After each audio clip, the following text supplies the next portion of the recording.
Good day. I'm continuing to read in my book, Memoirs of a Serpent's Headbruiser. This is my story, and it's available on Amazon in English or French. Daddy never carried a gun, and I was never aware that he ever fired one. He carried a long chain in the back of his pickup to kill snakes. He would tell me not to get out of the pickup. He would get out and get the chain out of the back of the pickup and advance on the snake. He said the secret was to not get too close to the snake. He would stand back and let the length of the chain do the work. A snake would coil up in a circle before it would strike. He said not to advance if the snake was already coiled and ready to strike, but to wait until it straightened out to leave. He said not to aim for the head, but for the back. If you broke the snake's back, it couldn't coil or strike. Once you break its back, you can cut off its head. But be careful, you can die from a dead snake's bite if the fangs break into your skin. Daddy had one lease where he had a drive down a road that separated the lease from a game preserve. He would often see a snake on that road. One day I was riding with him and there was a huge rattlesnake crossing the road. Daddy told me not to get out of the pickup. He exited the vehicle and got the chain from the back and advanced on the snake. He did everything the way he always did. But the big hook on the end of the chain caught the snake and pulled it toward him. Daddy quickly backed away. Daddy had really good reflexes for a stocky man in his mid-50s. While the snake tried to coil, Daddy continued to hit the snake with the chain and killed it. But he said he would never stop to kill another snake. He said it was too dangerous.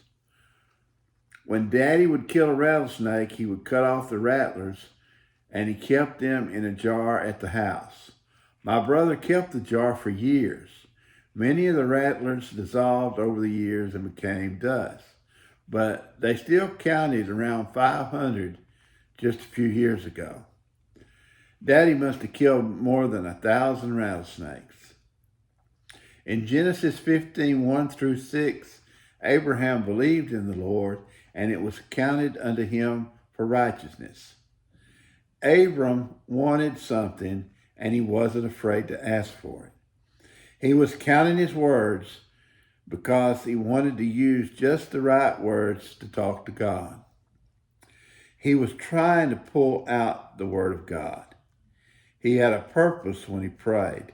He wanted to get the word of God pointed to the thing that he wanted. He repeated it. I want a son. I want a son. I don't have a son. I want a son. I'm asking God to give me a son. This is the way I will ask him. And God answered him. God wanted something too. God wanted Abraham to have a son. He wanted Abraham to have a special son, to have a lot of children. He wanted a big family out of Abraham, but Abraham's wife couldn't give him children. Abraham had been there many years. He was about 80 years old and his wife hadn't had any children. It was about time to give up, but Abraham wasn't giving up. Abraham knew that there was just one God, and that one God had spoken to him one time. Abraham only needed God to talk to him one time.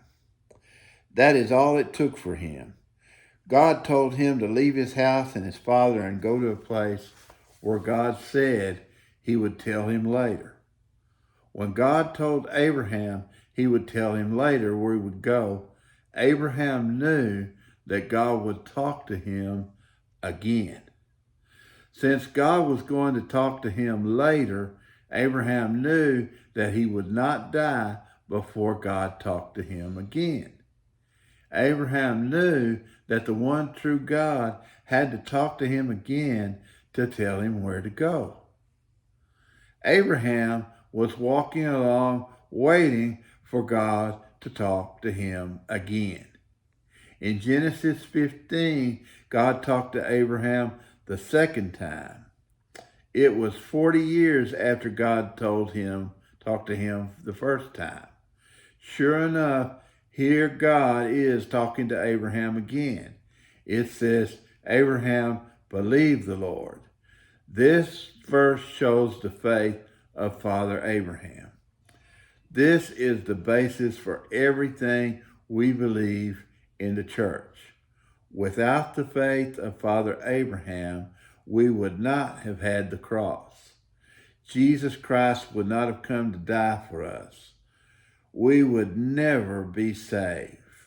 That is the most important verse in the Bible. Abraham believed God. Faith is a recurrent subject of the Bible. Faith comes by hearing, and hearing the word of God. Romans 10:17. God spoke and Abram believed. You can't have faith without the word of God. Faith is the substance of things hoped for and the evidence of things not seen. Hebrews 11:1. Abram was hoping for a son, but there was no evidence of a son. There was a lot of evidence that Abram would have no son. It was hard to believe, but he believed it anyway. I was born in Graham, Texas, a small town south of Wichita Falls and west of Abilene. It was mostly an oil town, but there was also a lot of farming and ranching. My father had been raised on a nearby farm, had decided he didn't like farm life too much, and had gone to work in the oil field. He worked several years as a roustabout and finally became an oil field pumper. He didn't work on the oil rigs, but he provided maintenance work to oil wells that were already producing petroleum. His responsibilities were to monitor the production of petroleum by oil wells on several oil leases, provide maintenance to the wells under his care, and to troubleshoot problems that may arise when he provided maintenance and correct those problems if he could, or find someone who could if he couldn't. I recall one of his oft-repeated sayings, if you can't stay. That meant if you couldn't find solutions for problems that arose on the job, then the company would find someone who could and replace you with them. I wasn't very close to my father. I remember being cuddled and carried about a lot by my mother, my grandmother, and my two older sisters. My grandmother, my sisters, and my mother, and female friends of all of them spoiled me with attention. I always heard, "What pretty eyes you have." My father, on the other hand, was rough and gruff. He was the one that spanked me when I needed it. I guess it was hard for him to compete, especially since he worked 6 days a week. Sunday, though, was his. He always liked to go somewhere. He called it his Sunday evening drive. Most of what I learned about my father was on those Sunday evening drives. I learned more about him from my mother's brother after my father's funeral. My mother and father were 40 years old when I was born. My father's mother had been married to my father's father in Fort Worth, Texas. They were divorced right after my father was born. My father was born in Fort Worth. That's on my birth certificate. My grandfather had children by previous marriage. Their name, like my grandfather's, was Gladwell. My grandfather died before I was born, but my father's sister told me that my grandfather was an insurance salesman and made a good living.